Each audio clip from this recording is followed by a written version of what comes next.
my name is Alana, and I am interviewing for the job as a special education teacher. Imagine for a moment that you're trying to put a puzzle together. However, the picture on the box was not provided to you by anyone. Half the pieces are upside down, some are missing. Imagine that a person is sitting next to you, trying not to dominate, but rather assisting you in locating each piece at a time. Teaching in special education is a voyage of patience, creativity, and cherishing every win, however little. I am best suited for the job because of my background as a peer tutor. I am very patient and I'm very supportive and understanding.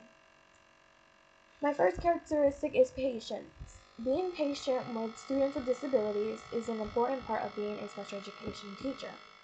The key to assisting kids with disabilities in reaching their full potential is patience, by providing them the time, the understanding, the support they need. We help them develop academically, but also help them develop confidence, independence, and sense of belonging. Every bit of progress counts, and growth happens over time. I had this kid, his name was Noah. He's 5 years old, he's in kindergarten. He struggled identifying his numbers. He would become frustrated when he couldn't identify a number quickly. He would just tap his desk, he would just get so frustrated where he would tell me he can't do it. He avoided making errors. I used a method that really did work, and it was making a path, and it was in order from 0 to 20, and I would just guide him, like, what's the next step? You do it Noah's pace. After a couple of weeks, Noah could identify, and then he could identify his numbers up to 12 with minimum prompts, counting to 20 on his own pace. The best part was his facial expression grew from frustration to curiosity during math time. And it shows that patience is as deliberate pace approach that respects a learner's tempo, turning a moment of hesitation into step-by-step victory and building confidence and independence. Remaining cool even when things are difficult is a genuine sign of patience. I had a kid, his name is Avery, he's 5 years old, he's in kindergarten. He had a hard time identifying 7 plus 5. He trembled, he got a little hesitant at first. As his peer tutor, I walked with him. I never rushed him. I kneeled beside him, spoke softly, and we would break it down. We would break it down to many steps. We would use sensory cues, everything. He finally was able to get the correct answer, which was 12, and a small surprised smile appeared on his face.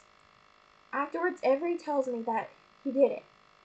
He used all his skills that I had taught him, and he would ask for help when needed, not when he was in a hurry. Patience means staying steady and breaking tasks into manageable steps, so learners can process it at their own pace, even under pressure. Now that you know my first characteristic, let me tell you about my second. I am very supportive of working with students with disabilities.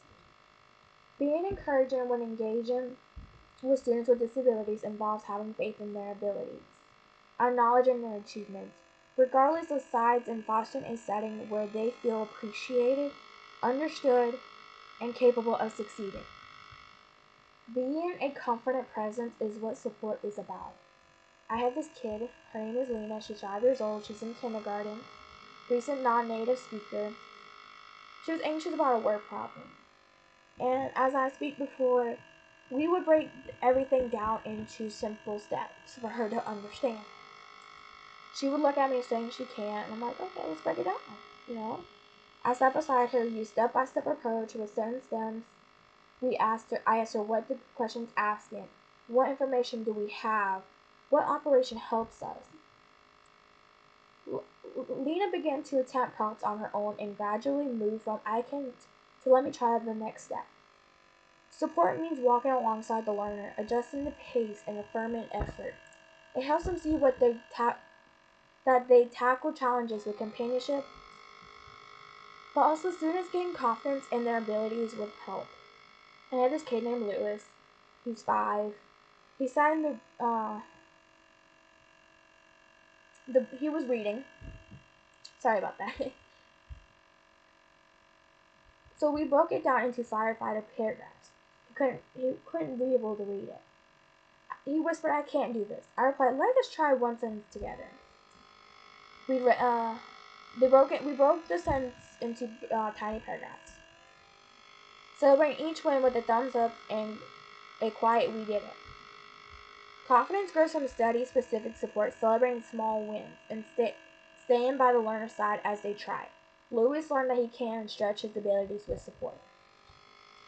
Now that you know my second characteristic, let me tell you about my third. I have a very strong work ethic. Maintaining a solid commitment to your job when supporting students and their disabilities involves arriving each day with enthusiasm, tolerance, and kindness, putting in maximum effort to assist each learner in advancing regardless of their difficulties or speed development. Work ethic goes beyond just putting in effort. It involves regular dedication mixed with kindness. I had this kid, his name was Mateo, he's in kindergarten, adaptive learning environment, often discouraged by setbacks. Mateo would give up after a small error and miss subsequent. I had this kid, his name was Mateo, he was 5 years old. He was in kindergarten, but he often was discouraged by setbacks. Mateo would give up after a small error because he thought he wasn't capable.